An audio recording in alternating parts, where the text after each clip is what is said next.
항성 박사님은 아직도 미국에 계신가 봅니다. 예, 아이 출장이 오래 걸리나 보죠. 너무 허전하네요. 예. 이거 싫은 것 같아요. 너무 좋으신지. 또 우리 항성 박사님 대신에 한 분이 오셨는데 저기 의학계 아이돌 아니십니까?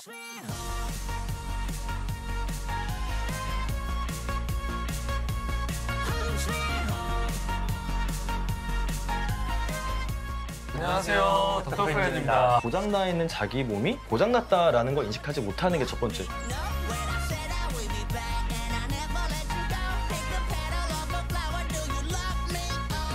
아니 어떻게 또 취미능과 기차에 타셔서 여기 의학열차가 아닌데? 제가 최근에 예. 그 정말 취미능과 풀 버전 보이거든요. 아 진짜요?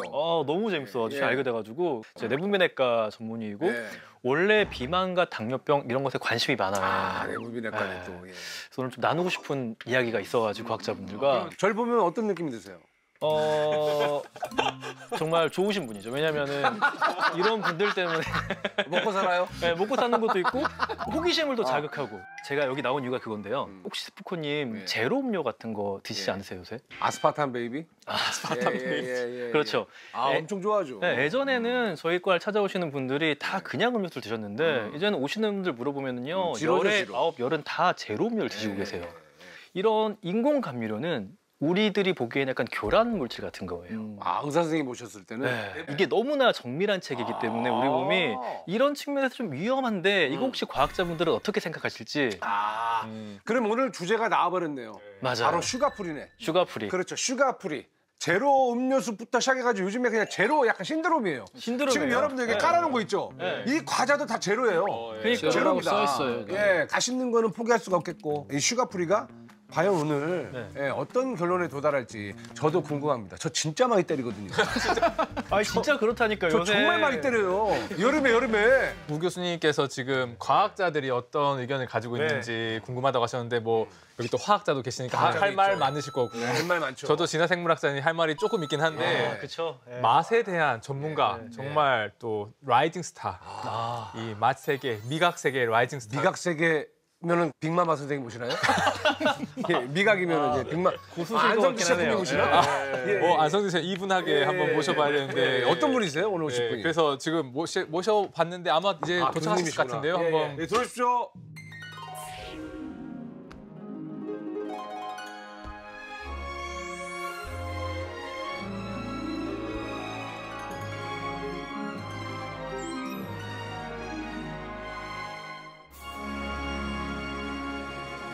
교수님이에요? 약간 셰프님 느낌도 있는데요. 셰프님 아니 느낌이네요. 너무 어려 보이시는데? 진짜요? 네. 너무 젊어 보이는데? 10년 차입니다. 야 깜짝 놀랐어요. 난 조견 줄 알았어요. 그 정도로. 뭘 드시는지 좀 그러니까 맛있는 걸 많이 드실 것 같은데. 궁금합니다. 본인 소개 좀 부탁드리겠습니다. 네, 안녕하세요. 저는 서울대학교 생명과학부 최명환이라고 하고요. 제 연구 분야는 좀 뇌과학과 내공학의 좀 경계에 있는 분야에 하고 있고 예. 신경과학의 한 분과로 이제 맛에 대한 연구를 하고 있습니다. 요리 전문가 아니면은 이 말이 잘 안 붙거든요. 네, 예. 맞아요. 맛을 연구한다는 게 정확히 뭘까요? 예. 그래서 맛이라는 게 이제 우리가 음식물에 있는 화학적인 정보를 뇌 언어로 해석하는 과정이잖아요. 그래서 혀에서부터 뇌까지 정보가 어떻게 흘러가는지, 어떻게 처리돼 가는지 요거를 저는 세포들이 어떻게 반응하는지를 현미경으로 관측하고 또 빛으로 조절하기도 하면서 어떻게 정보 처리가 되는지 밝히는 연구를 하고 있습니다. 그러니까 이게 맛이라고 하는 건 보이지 않잖아요. 그냥 느끼는 건데. 혀로 느끼는 건데 맛을 느낄 때 일어난 일을 현미경으로 볼 수 있는 최첨단 기술들을 총망라해서 활용해서 이제 연구를 하시는 요즘 가장 핫한 연구자분 중 한 분이시고 그래서 지난해에 그 저희 쪽에서 가장 유명한 저널 그 학술지 3총사가 있습니다. 네이처, 이름 들어보셨죠? 네이처 알죠. 사이언스, 그다음 셀. 셀? 네, 이거 합쳐서 셀을 처음 들어봐요. 그 생물 쪽. 생물만 나오는. 엄청나죠. 그래서 3대장 우리가 CNS라고 해요. 근데 그중에서 셀은 또 굉장히 쓰기가 힘든 저널이거든요. 그 셀의 논문을 작년에 발표하셨습니다. 야 대단하신 분. 그러니까 그 어렵다는 셀에 어떤 연구로 그건 나왔던 거예요? 그게 이제 단맛 연구예요. 단맛을 우리가 느낄 때 점점 이렇게 단맛이 점점 약해지거든요, 혀 안에서. 그게 어떻게 일어나는지를 밝히는 그런 논문이었어요. 단맛자. 단맛 전문 단맛좌. 단맛좌. 저는 사실 뭐 이제 앞에 이 제로 콜라가 깔려 있길래 이 회사 연구원 석학분이 나오셨나 했더니 전혀 상관이 없네요. 칼라 아닙니다. 아, 파란색이네요. 네. 교수님은 혹시 제로로 드세요? 아니면 그냥 드세요? 고르면 제로 골라요. 그러면 제로 드시고 우리 저기 교수님은? 저도 제로를 좋아해요. 근데 맛보다는 네. 제로가 탄산량이 훨씬 많아요. 이게, 그래요? 네, 원래 더 많이 일부러 넣고 왜냐면은 그 합성 감미료가 갖는 맛을 숨기려면은 탄산을 넣어야 돼요. 저는 제로 슈가에 대한 약간의 미심쩍은 부분이 있어서 그날 내가 단 거를 얼마나 먹었는지에 따라서 결정을 바꿔요. 단 걸 별로 안 먹었다? 그럼 콜라 한 캔 그냥 클래식으로. 클래식. 클래식 좋아하시고. 네. 저는 가능하면 물을 마셔요. 의사 선생님은 역시 이사 선생님이 아니라 아무래도 구독자가 100만이 넘어가다 보니까 이미지가 이제 세게 하시네. 물론 뭐 예. 마셔야 된다 그러면 제로를 더 선호하긴 하지만 예. 저는 가능하면 물을 마시긴 해요. 한잔 합시다. 왜냐면 이게 마지막 제로가 될 수도 있어요. 자, 제로. 뭐지 나? 교수님 진짜 동안이시네.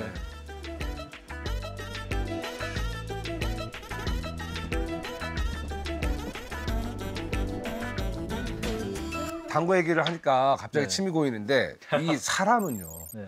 왜 이렇게 달콤한 음식에 사족을 못 쓰는 걸까요? 태어나면서부터 단 거를 좋아할 수밖에 없게 타고납니다. 그죠? 그래서 아기들 태어나자마자 설탕물 이렇게 딱 찍어서 주면요 쪽쪽 빨아먹어요. 좋아해요. 쓴 거 주면 엄청 싫어하고. 네, 맞아요. 저 심지어 태아 때도 네. 양수에 단 거 찔러주면은 얘가 양수 많이 마신대요. 태어날 때부터 좋아하는데 왜 좋아하냐면은 그 신경 회로가 이미 가지고 태어난다고 보시면 돼요. 혀에서부터 뇌로 간 다음에 네. 어떤 중추로 가게 되냐면 도파민 보상 회로 쪽으로 가게 돼요. 네. 그쪽 이제 도파민 우리가 뭐 재밌는 거 보면 빵빵 터진다. 네. 또 하고 싶게 그리고 만들고. 뭐 코케인, 마약류도 당연히 도파민 유도하는 이런 식으로 있잖아요. 네. 그래서 그것과 연관돼 있어서 비슷한 메커니즘으로 우리가 단 거를 좋아할 수밖에 없게 태어났다. 이렇게 보시면 되겠습니다. 이게 도파민 수용체를 우리가 보여주는 건데요. 오 잠깐만 근데 놀라운 게 지금 옆에 설탕 중독, 비만 맞아요. 이분 비슷합니다. 뇌도 지금 코카인하고 비슷한데요? 네네네, 맞아요. 비슷해요. 그래서 실제 비만 혹은 설탕 중독 상태랑 코카인 중독 상태랑 그 보상 회로 측면에서 보면 되게 유사하다고 볼 수 있습니다. 대부분 동물이 다 그래서 단맛을 좋아하고요. 쥐도 좋아하니까 저희가 그 쥐로 연구하고요. 대부분의 동물들은 다 단맛을 좋아해요. 단맛 좋아해요. 근데 초파리도 단맛 네. 좋아하고. 초파리도. 네. 왜 단 거를 좋아하냐라고 봤을 때 결국은 목적성이거든요. 이게 우리가 달다고 느끼는 것들에는 전부 다 탄수화물이 들어있고 결국 그걸 우리가 분해하면 포도당이 돼요. 그런데 내가 어떤 음식을 좋아해라는 거는 사실 우리의 뇌가 말하는 거잖아요. 우리의 뇌가 포도당을 너무 좋아해요. 우리가 먹는 탄수화물의 절반은 뇌가 쓰는 거거든요. 그런데 심지어 뇌는 좀 웃긴 게 포도당을 그렇게 좋아하는데 또 저장해 놓진 않아요. 그래서 추가적으로 포도당의 어떤 공급이 없으면 엄청난 위기감과 막 스트레스를 느끼거든요. 그래서 최대한 포도당을 먹도록 우리 개체한테 좀 이렇게 압력을 넣으면서 그게 이제 도파민 분비까지 시키는 거죠. 회로 자체가 그렇게 설계해서 그렇죠. 설계가 그렇게 돼서 태어난 거죠. 우리는 단맛을 좋아하게 설계가 됐습니다. 그러니까 이 방송을 보시는 여러분들도 단맛을 좋아하는 건 여러분이 잘못된 게 아니라는 거죠. 그런데 이제 그 설계라고 하는 게 왜 어디서 왔냐를 보면 결국은 이제 진화를 통해서 이게 맞아요. 형성이 됐는데 그거는 우리의 조상들 중에서 단맛을 좋아하는 애들, 단맛을 잘 감각하고 좋아하는 애들이 더 잘 살아남고 후손들을 더 잘 퍼뜨렸기 때문에 단맛을 좋아하는 그런 시스템을 가지고 태어났다고 볼 수 있는 거죠. 근데 문제는 당이라고 하는 게 그렇게까지 쉽게 구할 수 있는 자원이 아닌 거였죠. 맞아요. 네. 예전에는 그랬죠. 예전에는. 네. 과일 있잖아요. 우리가 과일은 지금 농사를 지니까 이렇게 많잖아요. 예전엔 과일이 없었나요? 있었지만 원시인한테 물어보면은 되게 화낼 거예요.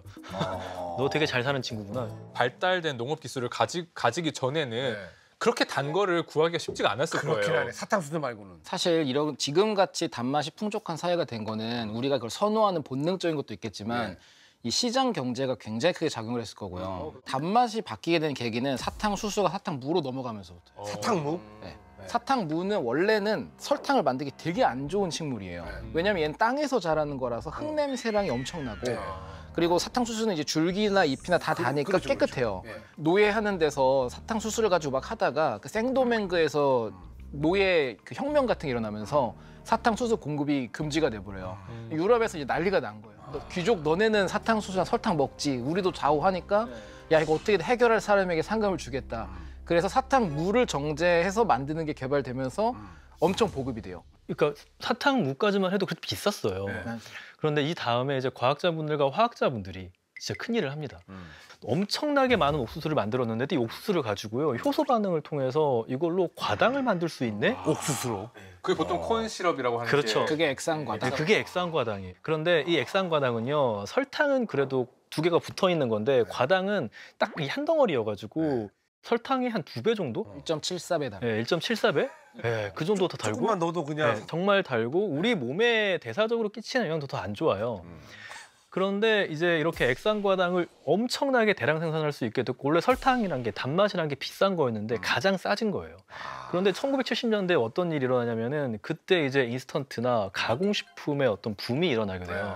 근데 이거를 이 액상과당이 타고 가요. 우리가 아까 뜯었던 콜라 같은 이 탄산음료 있잖아요. 그거 설탕 아니라 다 액상과당으로 만들어요. 네, 액상과당. 설탕은 생각보다 고급의 재료이기 때문에 비싸요. 지금 설탕이 더 비쌉니다. 액상과당 싸니까. 다 액상과당. 그래서 역사적으로 생각해봤을 때 애초에 인간은 단맛을 좋아하는 존재였는데 그 인간에게 단맛을 제공하는 데는 상당한 비용이 들었던 거잖아요. 맞아요. 예를 들면 숲에서 달콤한 열매 하나를 찾으려면 굉장히 많은 에너지와 시간이 들었는데 시간이 가면 갈수록 점점점 단맛을 얻는데 드는 비용이 엄청나게 저렴해졌고 지금은 옛날 원시인들에 비해서 너무너무 값싸게 우리가 단맛을 누릴 수 있게 됐네요. 값싸게 누리는 만큼 병원비는 더 나가죠. 그러니까 그게 딱 맞아요. 비만과 대사 질환이랑 네, 정확하게 그러니까 싸게 단맛을 즐기고 너무 많이 즐긴 나머지 여기다가 드리는 거죠. 여기 이제 가서 선생님 제 몸이 왜 이러죠?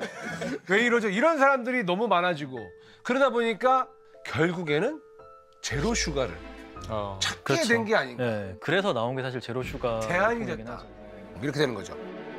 제가 들고 있는 게 슈가프리 과자입니다. 아예 당당하게 제로라고 써 있잖아요. 맞네. 냄새를 맡아볼게요. 어때요? 똑같아요. 똑같아. 냄새가 똑같아. 네. 먹어볼게요.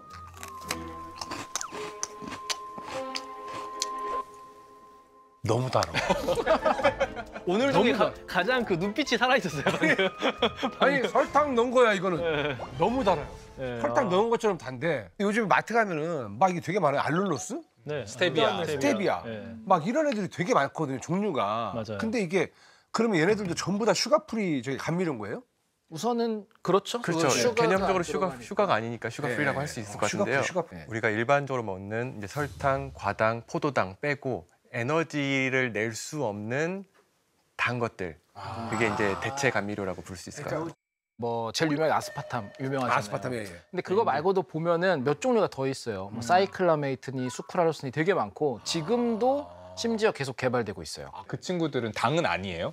당은 아니죠. 당이 아니에요? 화학적으로? 칼로리가 없는데 단맛을 것들. 내면 예, 예. 그런 대체당이라고 볼수 있습니다. 감미료라고 볼 수 있어요. 그럼 먹는 것만으로 에너지원이 될 수는 없고 없고. 네. 그냥 혀만 즐겁게. 단다. 혀만 즐거. 아 그러네요. 네. 그러니까 약간 혀르가 혀르가즘. 혀만 즐거운. 혀만 즐거운. 제가 이제 뭐 단 거를 뭐 저도 좋아하기는 하지만 진지하게 생각해 본 적은 없거든요. 그럼 저는 궁금해지는 게 단맛이라는 게 뭐냐는 거죠. 자, 우리가 얘기하는 단맛. 단맛을 어떻게 설명하고 달다. 달아. 너무 달다. 너무 좋아. 이런 거를 많이 하는데 정수장. 자, 단맛. 단맛이란 무엇이냐? 단맛 수용체를 활성화할 수 있는 물질들. 뭐 잠깐 뭐 그림을 그려서 한번 설명드릴까요? 예. 먼저 혀에서부터 시작을 합니다.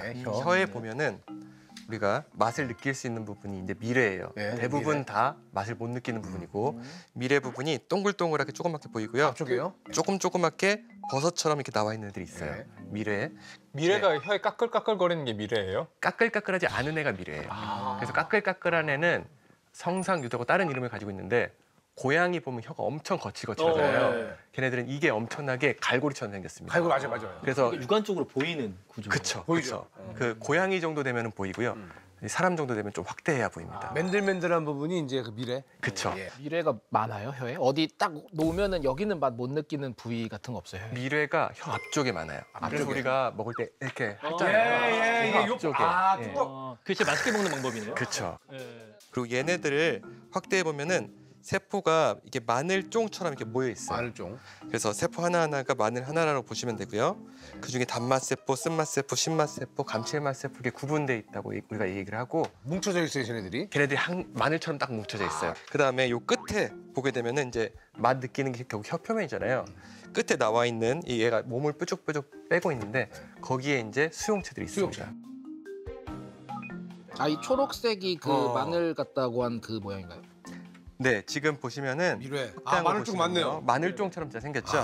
그리고 위쪽에 가운데 쪽이 뾰족한 부분이 이제 미각 수용체들이 수용체. 모여 있어요. 수용체가 네. 있는 부분. 수용체가 쉽게 말해서 그 약간 탐지기네. 센서. 네, 맞아요. 센서라고 거기는 약간 노출돼 있어서 음식이 닿을 수 있는 거죠. 맞습니다. 걔네가 혀 바깥으로 살짝 삐져나와 있어요. 그래서 얘가 딱 입력이 돼야 이제 이건 달다 아니다를 판단할 수 있으니까. 맞습니다. 맞습니다. 결국은 각각의 세포가 어떤 맛을 느껴서 뇌에게 신호를 전달할지는 그 세포가 가지고 있는 센서에 의해서 결정을 된다는 건데 단맛을 느끼는 센서는 어떤 센서인가요? 단맛을 느끼는 센서는 두 가지 단백질이 결합해 있는데 아, 두 가지가 조합이 돼야 되는 그렇죠. 거예요? 두 단백질이 합쳐져 있는 한번 합쳐져야 돼. 단백질인데 T1R2라는 애랑 T1R2? 3, T1R3. 그 두 개가 합쳐지면은 단맛 센서. 그 합쳐진 거가 자체가 이제 감지기라고 보시면 되고 그 감지기를 가지고 있는 거예요. T1R2, T1R3. 그러니까 네. T는 테이스트고 맛이고 R은 리셉터, 리셉터. 수용체군요. 그래서 T1R2, T1R3가 네. 조합하면 단맛이 되는 거고. 그런 것들이 이제 이 세포들이 어쨌건 수용체들이 어떻게 조합을 하느냐에 따라서 내가 이제 느끼는 거잖아요. 그쵸. 그럼 얘네들이 일단 결합을 해서 딱 발동이 됐어요. 네네. 그럼 이제 얘가 이제 어디로 가요? 얘가 전달해야 되잖아요. 이제 얘를 예. 받아주는 애가 이제 미각 세포, 미각세포. 단맛 세포. 단맛 단맛 세포. 세포가 이제 깜빡하죠. 수용체 자극이 오면은 세포가 깜빡하고 네. 시그널을 준다. 단거 이렇게. 그렇죠. 예. 그 다음 단계가 첫 번째 신경세포가 어디 있냐면요. 우리 귀 안쪽에 있어요. 귀 쪽에 있어요. 귀요? 예, 중이 근처에. 너무 신기한데 왜 바로 내려간 거고 왜 뒤로 가요? 왜 귀로 갈까요? 근데 혀부터 뇌까지 가려는데 어떻게든 고속도로가 뚫려야 되잖아요. 네. 그거를 만들어주는 애가 몸통이 귀 안쪽에 모여 있어요. 와 대박이다. 이게 바로 다 여기서 쭉 뻗어가지고 뇌로 그냥 가가지고 달다가 아니라 일단 귀로 가서 거기서 뇌로 간다. 예. 네네. 한번 거쳐서 갑니다. 그 고속도로가 있는 거네요? 고속도로가 있어요. 고속도로 만들어주는 신경세포가 귀 안쪽에 이렇게 모여 있습니다. 와 잠깐만 그러면 귀에서 먼저 느껴야 되네요? 아닌가? 어떻게 보면 귀에서 먼저 느끼는 거죠. 네. 혀, 귀, 그다음에 뇌 이런 식입니다. 그러면 예를 들어서 귀가 혹시라도 귀 안쪽이 좀 약간 뭐 망가진다던가 그러면 전달이 제대로 안 되면 단맛을 못 느낄 수도 있는 거예요? 그럴 수 있는 게 알려져 있어요. 진짜요? 그러니까 청각 회로랑 그 미각 회로가 간섭이 되나요? 정상적인 상황에서는 간섭은 안 되고요. 근데 귀 안쪽에 제일 먼저 그 미각신경 지나간다를 밝힌 사람이 로마 시대 무슨 갈렌이라는 의사이자 과학자가 있는데 회로하고 엄청 옛날로 가네요. 맞아요. 너무 하시대요? 그때 귀 안쪽 수술하다가 건드려봤더니 환자가 무슨 맛이 느껴지라고 보고해가지고 대박이다. 그래서 그때부터 조금씩 의심을 했는데 나중에 알고 보니까 진짜 그쪽을 통해 갑니다. 이 귀도 엄청난 기관이었는데 단지 듣는 기관이 아니라 어떻게 보면은 약간 우리의 희열을 느끼게 해주는 네? 단맛의 희열을 느끼게 해주는. 그 형님 노래 들을 때 가끔씩 단맛이 느껴지는 게 그래요?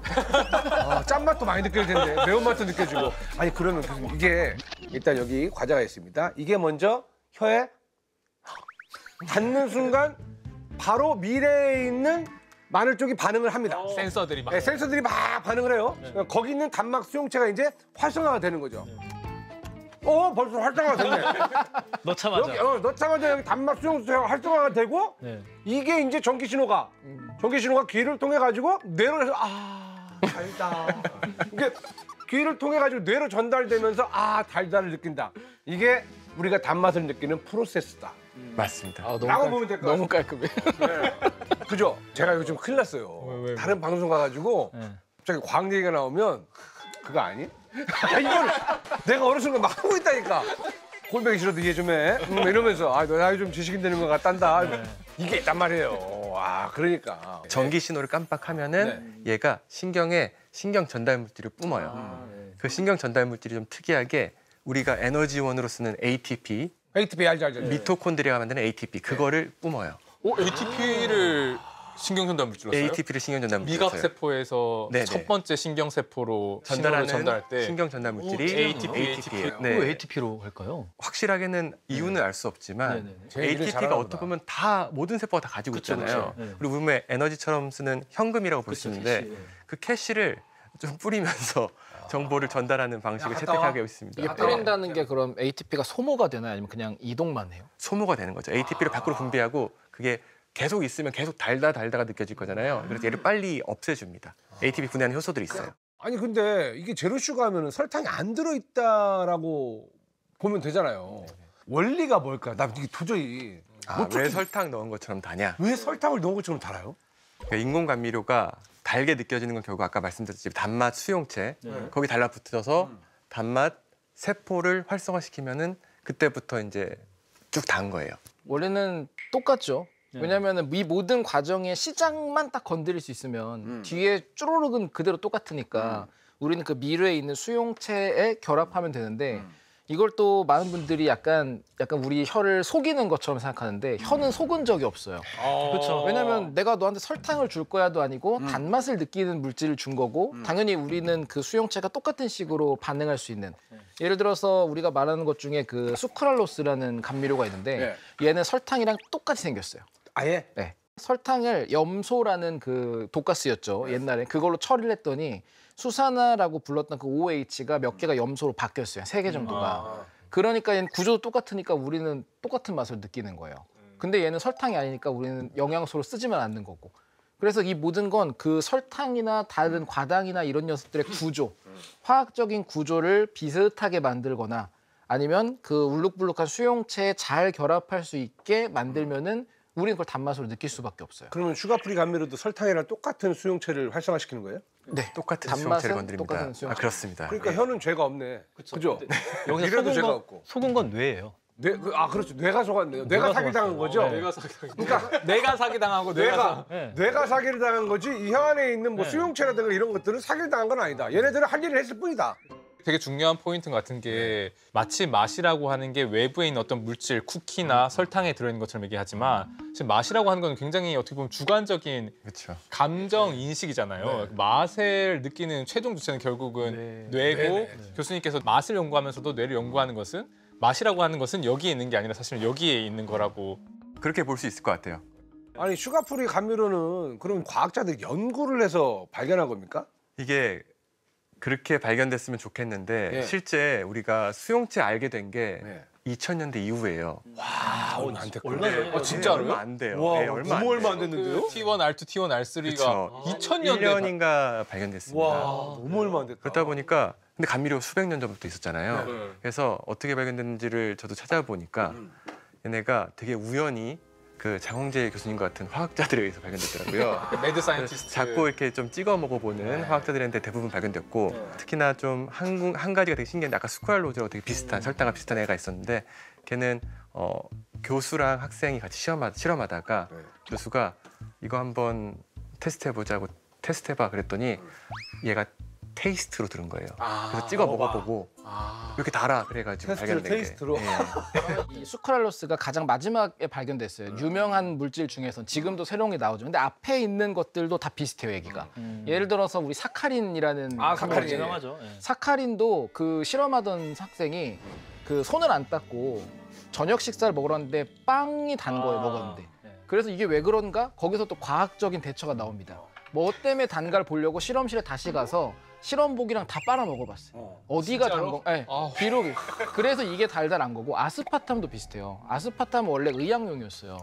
그 궤양 연구를 하다가 이 연구한 분이 종이를 넘길 때 이렇게 침 발라서 넘길 습관이 있었어요. 그래서 뭐가 단가 먹어봐서 찾은 거예요. 결국에는 모든 요즘엔 안 그래요. 대체 감미료 태반이 손맛으로 맞아요. 발견된 거네요. 그러니까 손맛이네. 뭔가 허술해요. 아니 나는 뭐 갖다 센서 같은 거 갖다 대보고 이럴 때 다 이게 또 빨아보고. 이게 1800에서 1900년대 있던 일이라서. 네. 요즘은 이렇게 안 합니다. 요즘은 안 요즘은 이렇게 하면 안 되고요. 되게 인간적이고 돌아가신 분도 많을 거고. 그게 화학자들의 숙명이었어요. 옛날 대부분 다 먹어보고. 되게 인간적이에요. 인간적인 스토리 같아요. 지금은 이제 찍어 먹어보지 않고요.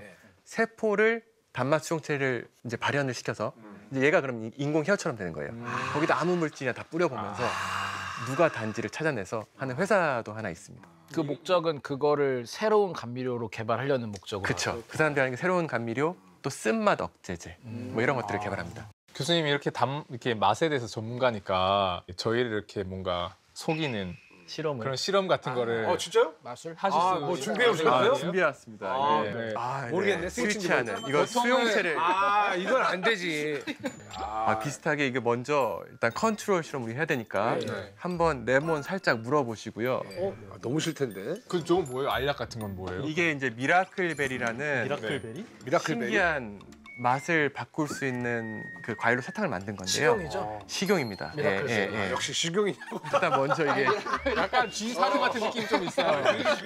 쥐를 한게 아니라. 오, 되게 시다. 쥐살이 아니고요. 데킬라. 이 정도면 너무 쉬워. 너무 쉬워요. 네. 너무 싫다. 그다음에 이제 미라클베리 사탕 있잖아요. 그거 하나 넣고 되게 싫어하시네.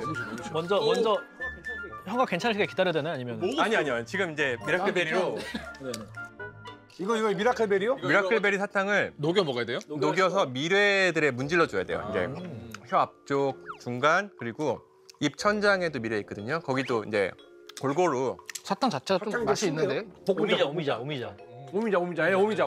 그렇죠. 얘가 원래 맛이 없어요. 진짜요? 근데 벌써부터 속이고 있는 거예요. 근데 먼저 일단 한번 혀에 충분히 감미료 문질러요. 같은 게 있는 건 아니에요? 없어요. 아니에요. 전혀 없어요. 그 다음에 이제 레몬을 한번 드셔보시면은 되게 재밌는 것을 느낄 수 있습니다. 그냥 똑 빨아요? 네, 한번 드셔보시죠. 빨아볼게요. 맛있죠? 오렌지 아니야? 맛있죠? 맛있죠? 오렌지 아니야? 맛있죠? 미쳤다. 갑자기 귤처럼 바뀌죠? 귤인데요? 네. 둘인데요? 그래서 이게 어떻게 된 거냐면은 와 너무 괜찮은데요? 되게 신기하죠? 네. 네. 뭐지? 이 미라클베리에 미라큘린이라는 단백질이 있어요. 뭐야, 이거? 얘가 뭐야? 그 일을 하는 건데 걔가 단막 수용체에 붙어요. 네. 근데 아직까지는 단맛을 내지 않아요. 활성화시키진 않아요. 근데 산이 들어오면은 네. 이 pH 때문에 얘 구조가 바뀌면서 단맛 수용체 활성화하기 시작하는 거예요. 그래서 귤로 바뀌는 겁니다. 알고 선해양, 같이 선해양 오는. 느낌이에요. 선해양 네, 느낌. 네. 신맛을 약간 오, 진짜. 달콤새콤하게 만들어주네요. 네, 이게 한 30분 가요. 이거 하나 더. 이걸 먹고 단 거 먹는 건 효과 없죠? 없죠. 덜 느껴져요. 단게요? 왜냐면 수용체 붙어. 우와. 이거 다이어트 식품입니까? 미라클베리라고 하는 이름이 이 신기한 그 마법 같은 효과 때문에 그 이름이 맞습니다. 붙은 거예요? 예, 그 안에 있는 단백질도 미라큘린. 그래서 미라클에서 따와가지고 지었고요. 진짜 약간 미라클 같은 느낌이었어요. 그렇죠. 먹고 먹었을 때. 마법이죠. 되게 네. 신기했어요. 마법의 사탕. 그 범죄 드라마를 보면 클로로포름이라고 나오잖아요. 이렇게 수건에 적셔서 딱 하면 이렇게 하면 쓰러지게 하는 거. 이거 먹으면 달아요. 진짜요? 그 수면제인데. 수면제가 기절시키는 건데요? 기절은 약간 과장된 거고 네. 사실 약간 질식시켜 기장이고 질식이에요? 거의 눌러서 과장 영화적 과장이에요. 그리고 또 그 몰랐네. 네일 리무버 있잖아요. 손톱 그것도 달아요. 달아요? 네. 그게 먹을 생각은 안 만약에 해봤는데. 먹었을 때 쓰다는 거는 아세톤이요? 네 아세톤 단맛 나요. 아세톤이 단맛나요? 그 당 고리가 있어요, 아세톤에? 되게 심한 아니 냄새가 수소 결합 나는데? 때문에 그냥 나는 거예요. 그러니까 그게 설탕 정도는 아니지만 단맛이 나는 게 여러 개가 있어요. 우리가 굳이 먹을 수 없어도 단 것들은 분명히 있다. 요즘에는 그걸 먹는 사람들이 있어서 못 먹게 고미제라고 세상에서 가장 쓴 물질이 있어요. 데나토늄 벤 이거를 넣어서 스프레이도 뿌리고 나면 이거 쓰잖아요. 혹시 입에 가루 그것도 넣는 거예요. 흡입할까 봐. 위험을 알리기 위해서 네. 넣는 거군요. 부동액도 옛날에 왜 도대체 술 없다 부동액을 먹었냐? 이게 달아요.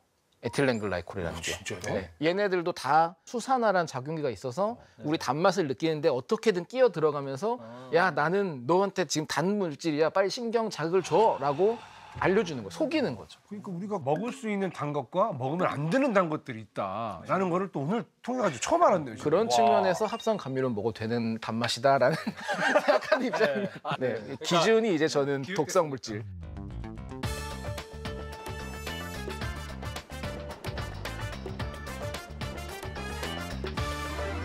슈가프리 감미료가 우리 몸에 들어오면 어떤 일이 벌어질까요? 예. 이게 좀 뭔가 다른 점이 있을까요? 설탕을 먹었을 때하고 좀 다른 점. 그 슈가프리 괜찮잖아요. 일단 혀가 달잖아요. 네. 혀가 달면 우리의 뇌가 그 다음에 기대하는 거는 사실 혈당이 올라가는 거예요. 왜냐면 애시당초 뇌가 사람한테 그렇게 너 이거 먹으면 맛있어라는 보상을 주는 이유가 에너지를 얻기 위함이었거든요. 그래서 우리의 몸은 혀가 달면은 혈당 반응을 기다리는데 혈당 반응이 안 와요. 그러면 뇌는 약간 속았다고 생각해요. 그래서 더욱더 이 단맛과 어떤 이 탄수화물에 대한 갈망을 좀 올릴 수가 있어요. 오히려 더 달라고. 실제 그 기능성 MRI 영상을 좀 촬영을 해보니까 특히 평소에 이런 음료나 이런 걸 많이 먹었던 분들, 이런 분들은 이 제로 음료를 마시면서 뇌 기능성 MRI를 찍어보면은 지금 먹고 있잖아요. 근데 배고픔의 중추가 활성화가 돼요. 신기하죠? 오히려 배고픔? 약간 허기짐을 더 느끼게 돼요. 네. 그리고 또 재밌는 거는 이게 달잖아요. 네. 그럼 우리 몸은 뭘 기대하냐면은 이거 혈당 올라가겠네 이러면서 이 포도당을 흡수할 준비를 해요. 포도당 수용체 같은 게 실제 더 늘어나거든요. 그런데 이게 혈당이 안 오르잖아요. 그럼 우리 몸은 내가 지금 좀 더 빨아들여야 되나? 해서 포도당 수용체를 더 늘려요. 혼란스럽게 만든다고요? 그렇죠. 교란이 약간 되는 거예요. 그래서 어떤 인공감미료 음료를 마신 다음에 그 다음에 그냥 밥을 먹는다. 그럼 혈당이 더 올라요. 신기하게. 나는 같은 걸 먹었는데. 아 그래요? 그러면 오히려 그냥 인공감미료를 안 먹고 그냥 밥을 먹는 거하고 네. 그러니까 제로슈가 음료를 먹으면서 밥을 먹는 거는 혈당이 더 치솟을 수 있다. 그렇죠. 근데 이게 혈당만 치솟는 게 또 아니에요. 이게 또 재미있는 연구가 있는데 A 그룹한테는요 인공감미료만 먹게 했어요. B 그룹한테는 그냥 설탕물만 먹게 했어요. C 그룹한테는 인공감미료랑 밥을 같이, 그러니까 탄수화물을 같이 먹게 했어요. 그랬더니 그냥 인공감미료만 먹었을 때는 또 그런 반응이 없고 그냥 음료만 먹었을 때 그런 반응이 없는데 이 인공감미료랑 탄수화물을 같이 먹게 했더니 콜라보는. 뇌에서의 보상도 약간 좀 줄어들고요. 그래서 약간 이게 내성이 생긴다고 해야 돼요. 나중에 더 강한 단맛을 좀 원하는. 햄버거 피자 먹을 때 어떻게 그걸 안 먹으면 소화가 안 되는데 어떻게 해요? 사실 가장 좋은 건 탄산수라고 저희가 표현을 하는데. 탄산수? 표정이 왜 그러세요? 아니 탄산수 먹긴 먹습니다. 탄산수 괜찮고요. 네. 생각보다 탄산 자체가 괜찮다. 그래서 이 인공감미료가 아직은 이제 우리의 좀 뇌나 몸이 제대로 좀 받아들이지 못했어요. 단맛은 탄수화물과 연결이 돼 있기 때문에 그걸 좀 기다린다. 이거 관련된 초파리 굉장히 흥미로운 연구가 있어요. 초파리가 왜? 포도당이라고 하면 포도당이 구조가 두 개의 구조가 있을 수 있어요. 그게 D 글루코즈랑 L 글루코즈라고 해서 우리가 거울을 보면 이게 반전돼서 보이잖아요. 이게 거울상 이성질체인데 생물들은 신기하게 D랑 L 중에서 D를 써요. D를 쓰고 L은 대사를 못 해요. 똑같은 포도당인데 거울상 얘는 칼로리를 내고 얘는 칼로리를 못 내는 거예요. 칼로리 못 낸다. 이걸 이 쿠키를 가지고 설명해 볼게요. 네. 초파리한테 얘는 D예요. D를 100이 들어있어요. 300을 줬는데 얘는 칼로리가 0이에요. 그러면 초파리가 처음에 얘를 먹어요. 더 달아서. 다니까. 더 다니까. 단 걸 좋아하는 회로가 작동해요. 근데 초파리를 굶기잖아요. 배부른 초파리가 그냥 초파리를 굶기면 기가 막히게 얘를 먹어요. 왜냐면 움직여야 되니까 몸이. 영양가가 필요한 거예요. 그렇지. 그러니까 자기가 어떤 상태냐에 따라서 얘네들이 완전히 다르게 쓰는 거예요. 근데 인간도 그러지 않아요? 저도 막 엄청 배고플 맞을 때는 거예요. 제로 안 고르고 그냥 오리지널 고르게 되던데. 초파리가 내부의 상태에 따라서 행동이 바뀌는 거잖아요. 배가 부를 때는 더 달지만 영양소가 없는 얘를 먹고 배가 고프면 덜 달아도 영양소가 있는 얘를 먹는데 본능이죠. 이걸 어떻게 조절하느냐를 봤더니 뇌에서 결국 일어나는 변화인 거죠. 뇌에서 일어나는 변화를 찾아보니까 뇌에서 당을 감지하는 센서가 작동하는 거예요.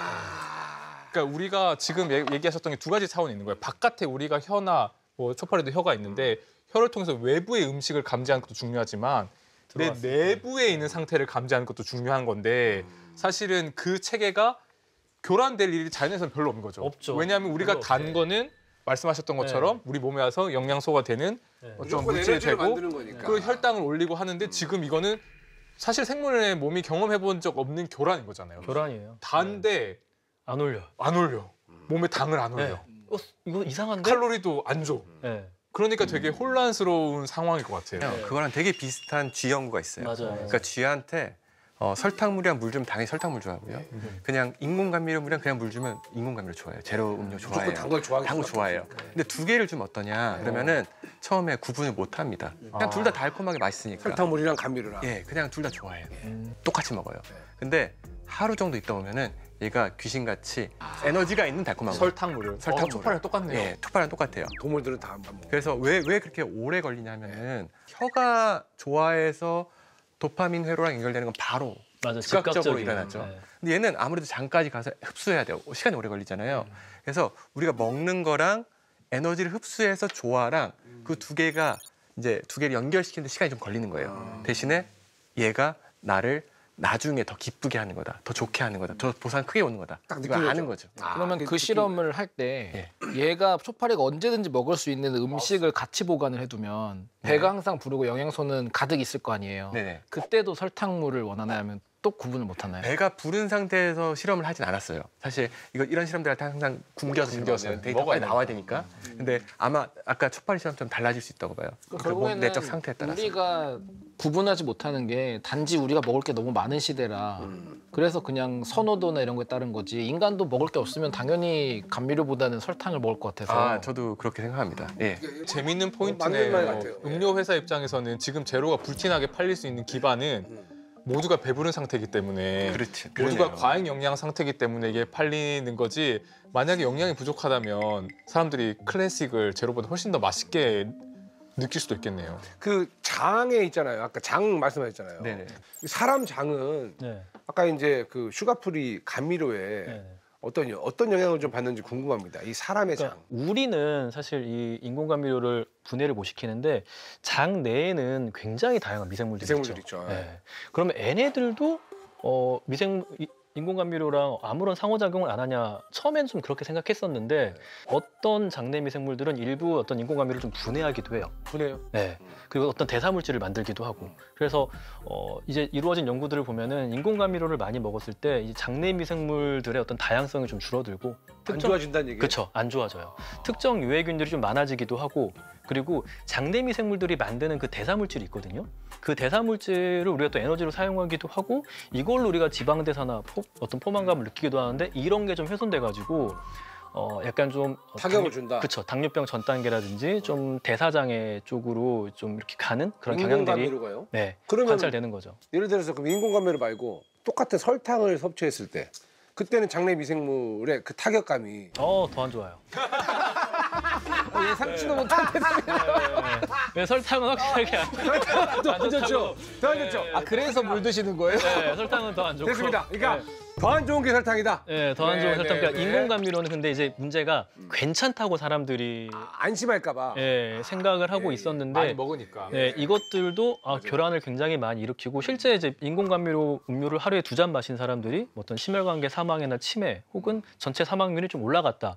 이런 데이터들은 계속 나오고 있어요. 최근에 마우스로 대체 감미료가 굉장히 대사 질환을 증가시킨다라고 하는 결과가 나와가지고 꽤 그래도 무게 있는 저널에서 좋은 저널에서 나와서 조금 더 꺼려지게 되긴 하더라고요. 그 이제 지금 이거 슈가프리 먹으라는 거야, 안 먹으라는 거야. 지금 많은 분들이 궁금해하세요. 저는 개인적으로 어쩌고 설탕보다는 슈가프리가 낫다고 그랬고, 근데 이제 슈가프리라고 그래가지고 막 예전에 먹던 양보다 더 먹으려고 하면 안 된다라는 거죠. 근데 앞서 말한 대로 살이 이제 나 살 좀 빼야지라고 다이어트. 제로로 넘어오시는 분들 대부분 실패하긴 합니다.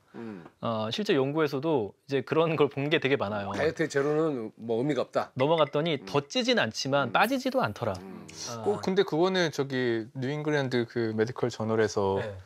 그 논문이 나오지 않았나요? 체중이 감소하는 걸로? 단기적으로는 빠져요. 네, 단기적으로. 빠지는데 단기적으로. 네, 장기적으로 장기적으로 봤을 봤을 때는 효과가 없거나 오히려 더 찌기도 한다라는 아, 게 진짜요? 결과가 나와가지고 아, 그렇군요. 네. 그 이유가 아까 제가 말한 대로 결국 다른 탄수화물을 먹으면 혈당을 더 올려요. 그러니까 탄수화물에 대한 보상을 더 올리는 거거든요. 다른 음식들에. 그리고 뇌 자체도 이게 보상이 불일치가 있으니까 조금 더 이 탄수화물을 갈망하는 쪽으로 작용해서 WHO에서도 어떤 체중 감량 목적으로 이런 인공 감미를 쓰지 말자라고 이제 이야기가 나오는 거죠. 근데 일단 중요한 게 건강한 사람이라는 전제 하에 다양한 슈가프리 감미료가 있습니다. 어떤 감미료가 그나마 괜찮을까요? 안전할까요? 근데 어떤 감미료가 안전하냐 안 안전하냐를 종류로만 구분하는 건 좀 위험할 수 있잖아요. 사실 맞아요. 양이 맞아요. 중요하고 어떤 상황에서 네. 먹느냐가 되게 중요해서 네. 되게 복잡한 질문인 것 같아요. 그러니까 이게 제품이 어떤 제품이 그나마 나을까라고 하는 건 굉장히 위험한 그쵸. 토론일 것 맞아요, 그쵸. 같아요. 저도 약간 당황했던 게 아스파르탐이나 뭐 아마 우 교수님은 아무래도 내과에다가 그 내분비를 하시니까 여기서 뭐가 좋다라고 말하면 그 발언의 파급력이 맞아요. 심각하실 수 있어서 네. 안 말을, 되는 부담되는 말을 많이 질문이었어요. 아끼시는 건데 네. 저는 알 바 아니거든요. 그렇지. 그냥 이건 화학 물질 연구돼서 나온 것 뿐이고 화학적으로만 얘기하면 네, 돼요. 어차피 소비는 소비자가 하는 그렇죠. 거니까 그런 입장에서 아스파탐이 지금까지 제일 안전하다고. 아스파탐. 네. 꼭 그렇진 않습니다. 근데 제 입장에서 그냥 의학적인 걸 다 빼고 왜 그렇게 아니, 생각해요? 화학적으로 아스파탐이 가장 오랫동안 오랫동안 임상 테스트가 되고 있어요. 65년에 만들어졌고 이게 81년부터 FDA 승인돼 쓰였는데 지금까지 계속 얘기가 나와요. 언제 누가 연구했더니 이거 발암률이 나왔다. 맨날 아스파탐이 이게 욕 먹잖아요. 이게 끝없이 있었어요. 네, 막걸리도 아스파탐 들어가니까 먹지 말아야 된다. 뭐 이런 얘기 되게 많잖아요. 그럼 나오면 이제 WHO랑 여기서 막 연구를 해서 아니다.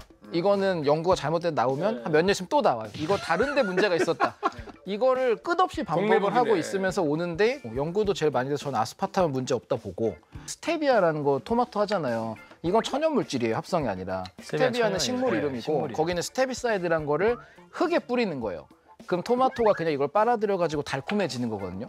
그렇게 치면 얘는 합성 감미료도 아닌데 그 맛을 싫어하는 분도 있고 좋아하는 분도 있고 결국에 모든 건 선호의 문제인데 너무 단맛이 느껴지는 거는 기본적으로 추천하지 않습니다. 그러니까 제로에서 건강합니다라고 되어 있는데 네. 먹었더니 실제 과자나 내가 평소에 먹던 것보다 더 달게 느껴지는 게 많아요. 지난 한 3, 4년간을 봐도 인공감미료의 함량이 한 30%, 40%가 늘어난 제품들이 되게 많아요. 그러니까 더 달아지고 있는 거예요. 설탕 안 넣는 대신 이걸 더 넣어버리자 그렇죠. 하니까요. 그런데 그렇게 되면은 이게 너무 강한 입맛 자극 때문에 결국 우리가 일상적으로 먹어야 되는 어떤 그 자연식품의 단맛을 못 느끼게 되는 게 첫 번째고요. 이 보상불일치가 계속 있으니까 다른 탄수화물에 대한 갈망도 올라가요. 우리 몸의 결함도 심해지고. 그래서 인공감미료를 일단 적게 쓰는 게 좋은 거예요. 인공감미료를 적게 쓴 제품 그리고 먹었을 때 그렇게 달지 않은 제품. 네, 그러니까 내가 먹어도 달지 않은 제품. 그런 것들은 그나마 좀 괜찮을 수 있다. 사실 이 문제와 관련해서 우리가 뭐 비만인 사람들에게 추천을 하는 게 좋을지 안 좋을지 이런 의학적인 문제도 굉장히 중요한 문제고 많이 논의가 되고 있고 연구가 되고 있다고 생각해서 좀 결과를 저는 기다리는 입장이긴 한데 조금 간과하고 있다고 느끼는 부분이 뭐냐면 생태 환경 문제인 것 같아요. 왜냐하면 이게 자연에 존재하는 물질이 아니고 그래서 우리도 분해를 못하지만 미생물들도 잘 분해를 못할 텐데 아주 많은 사람들이 제로를 어마어마하게 소비를 하면 소변과 대변으로 다 배출돼서 하천으로 다 갈 거고 해양으로 다 갈 건데 거기에서 이게 어떤 영향을 줄지 우리가 과연 알고 있나? 거기서 우리뿐만 아니라도 당이라고 하는 것은 미각 시스템이라고 하는 것은 다른 동물들도 다 가지고 있는 시스템인데 거기서 교란해가지고 거기 있는 생물들에게 대사질환을 일으킨다거나 그런 영향들도 있을 것 같아서 저는 그런 부분에서도 다른 차원에서도 또 좀 약간은 조심스러운 입장입니다. 근데 그런 거 연구를 많이 하는 게 그 수크랄로스는 환경 교란을 일으켜요. 왜냐하면 수크랄로스 기본 구조가 설탕이랑 똑같았고 대신에 안 깨지게 만든 거라 얘가 흘러가면 문제되는 게 해조류예요. 걔네가 당을 만들 이유가 없어져 버려요. 이게 들어와 쌓이니까. 근데 다른 거는 환경 독성은 없어요. 지금까지. 자, 그러면 말씀을 이제 뭐 열띠게 좀 해주셔가지고 재밌었는데 궁극의 단맛 그런 게 나올 확률이 있다고 보십니까? 없다고 보십니까? 진짜. 저는 없다고 봐요. 왜냐하면 어떤 식품을 먹는다는 건요. 네. 저는 하나의 우주를 먹는 거라고 생각을 하거든요. 예, 예. 우리가 귤을 먹어요. 근데 귤 안에 정확히 뭐가 들어있는지 아직도 우리는 몰라요. 각자의 그 유니버스가 있는 건데 근데 그 상호작용 중에 우리한테 어떤 특정 자극을 주는 건 뽑아가지고 어떤 물질을 만들면은 그게 우리의 어떤 그 복잡한 시스템을 교란시킨다는 거죠. 장 교수님 화학자로서 궁극의 단맛은 있고 네, 나올 수 있어야만 해요. 왜냐하면 궁극적인 이상향이나 목적지가 없으면 그 분야를 연구할 필요가 없어요. 기본적으로. 자연과학적으로 필요하고 그리고 지금까지 말씀하신 거 저도 다 되게 공감을 하고 단맛을 굉장히 많이 먹고 중독이 되는 사람 입장에서 알지만 예, 예. 저는 만약 제가 그렇게 단맛을 좋아하고 많이 찾는 게 합성 감미료 때문에가 아니라 그냥 단맛이기 때문에 찾는 거라고 생각을 해요. 이게 합성 감미료 없었어도 저는 설탕을 퍼먹었을 거예요. 그러니까 달라지는 건 없고 우리가 결국 원하는 건 그거예요. 이걸 진짜 미칠 듯이 달게 만들자.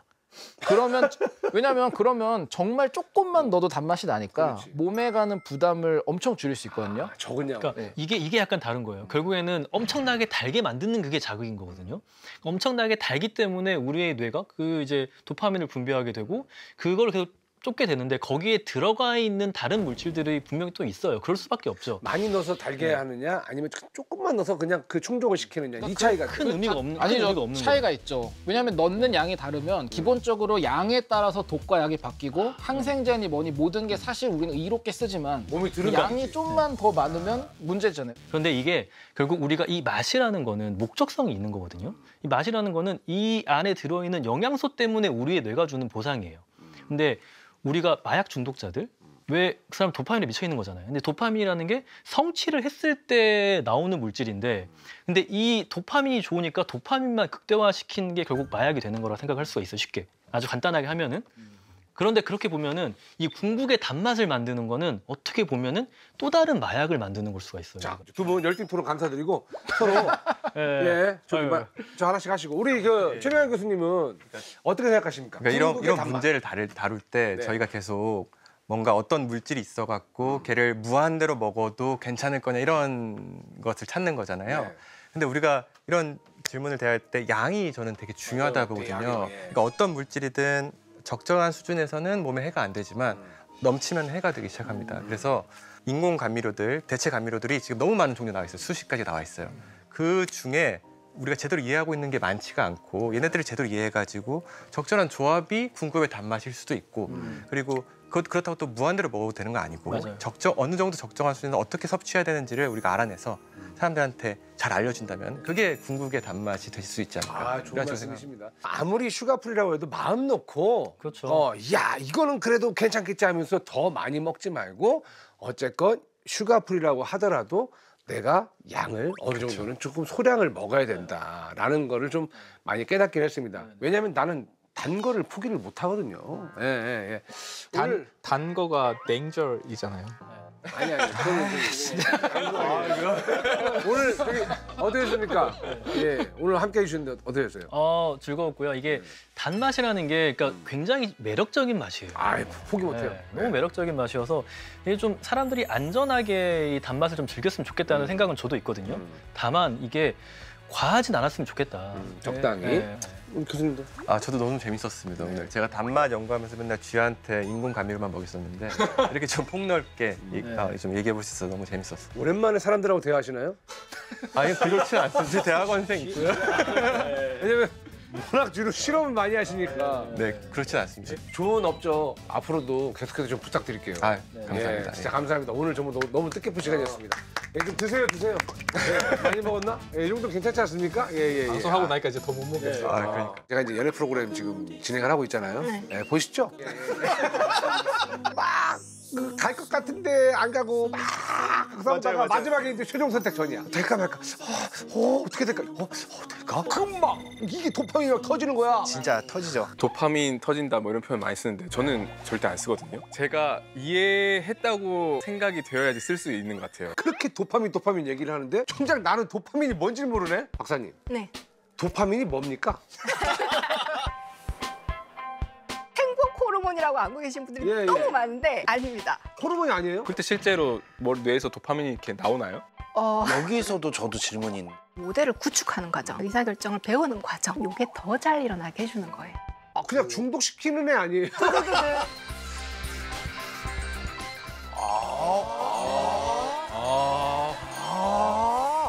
야, 오늘 도파민의 약간 재발견이 될 것 같은. 그러니까요.